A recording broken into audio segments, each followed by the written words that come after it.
আজি আমাৰ গাঁৱৰ দুখীয়া আইসকল আইতাসকল আহিছে, তেওঁলোকে যদি কিবা এটা সহায় দিব লাগে তেওঁলোকে থিয় থিয় সহায়টো ল'ব।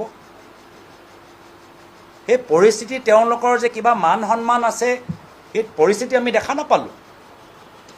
তো এয়া অকল মৌলানা আজমল ডাঙৰীয়াৰ ৰণকৌশল নেকি কি উজনি অসমত গৈ লাহে লাহে তাতে তেওঁলোকে নিজৰ ৰাজনৈতিক চিন্তাধাৰাবোৰ প্ৰকাশ কৰিব। 20 লাখ টিন দিয়াৰ কথা কৈছে, মই তেখেতক আকৌ ধন্যবাদ দিছোঁ। 20 লাখ বেম্বো বাঁহ দিয়াৰ কথা কৈছে, 5 লাখ মেখেলা চাদৰ দিয়াৰ কথা কৈছে, আৰু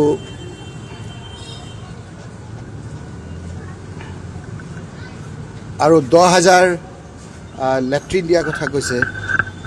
গতিকে এই কথাবিলাক ইমান সৰু কথা নহয়, তেখেতক নিশ্চয়কৈ ৰাজনীতি যি হৈ থাকিব। 5 লাখ মেখেলা চাদৰ, 5 লাখ ইউনিফৰ্ম দিয়াৰ কথাও কৈছে। গতিকে তেখেতে নিশ্চয়কৈ ধন্যবাদৰ পাত্ৰ। মই ৰাজনৈতিক মতবিৰোধ আদৰ্শৰ অমিল থকা স্বত্তেও তেওঁক মই ধন্যবাদ জনাইছোঁ যে এই সময়খিনিত তেওঁ চৰকাৰতকৈ আগতে গৈ এইখিনি কথা তেওঁ ঘোষণা কৰিছে, আৰু ইতিমধ্যে আমি দেখিছোঁ যে বিভিন্ন ক্ষেত্ৰত তেওঁ আৰম্ভও কৰিছে।